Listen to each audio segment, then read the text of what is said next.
যুদ্ধে হতাহতের জন্য এবার ইরানের কাছে ক্ষতিপূরণ চাইবে যুক্তরাষ্ট্র, এমনটাই জানিয়েছেন ডোনাল্ড ট্রাম্প। এদিকে জনসম্মুখে না আসলেও সর্বোচ্চ নেতা মোস্তফা খামেনি সম্পূর্ণ সুস্থ আছেন এবং জাতীয় ঐক্যের বার্তা দিয়েছেন বলে জানিয়েছেন প্রেসিডেন্ট পেজেশকিয়ান। ক্ষমতা সুসংহত করতে নিরাপত্তা পরিষদ ও সশস্ত্র বাহিনীতে নতুন শীর্ষ কমান্ডার নিয়োগ দিয়েছে ইরান। আরও জানাচ্ছেন তাফসির ফিজাম।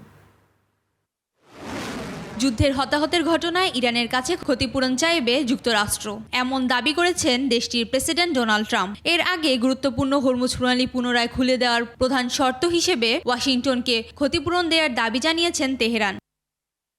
এই সংঘাতের মাঝে ইরানের রাজনৈতিক পরিস্থিতি নিয়ে বারবার একটি প্রশ্ন উঠেছে। ক্ষমতা গ্রহণের পর থেকে ইরানের সর্বোচ্চ নেতা মোস্তফা খামেনিকে জনসমক্ষে দেখা যায়নি। এদিকে এই গুঞ্জনের মধ্যে মুখ খুলেছেন দেশটির প্রেসিডেন্ট মাসুদ পেজেশকিয়ান। পেজেশকিয়ান বলেন, সাম্প্রতিক এক বৈঠকে দেশটির সর্বোচ্চ নেতা মোস্তফা খামেনি জাতীয় ঐক্যের সরাসরি বার্তা দিয়েছেন। সর্বোচ্চ নেতার জনসমক্ষে উপস্থিতি না থাকলেও তিনি সুস্থ আছেন। অন্যদিকে ক্ষমতা সুসংহত করতে খামেনির কার্যালয় থেকে বেশ কিছু নতুন ও গুরুত্বপূর্ণ নিয়োগের ঘোষণা দেওয়া হয়েছে, যার মধ্যে দেশটির সর্বোচ্চ নিরাপত্তা পরিষদের প্রধান হিসেবে সাবেক যুদ্ধকালীন কমান্ডার ও অভিজ্ঞ রাজনৈতিক প্রবীণ ব্যক্তিদের দায়িত্ব দেওয়া হয়েছে। এছাড়া অভ্যন্তরীণ নিরাপত্তা বাহিনীতে বিভিন্ন পদে নিয়োগ দেওয়া হয়েছে 6 জন শীর্ষ কমান্ডার। তাফসির ফিজা, 21 টেলিভিশন।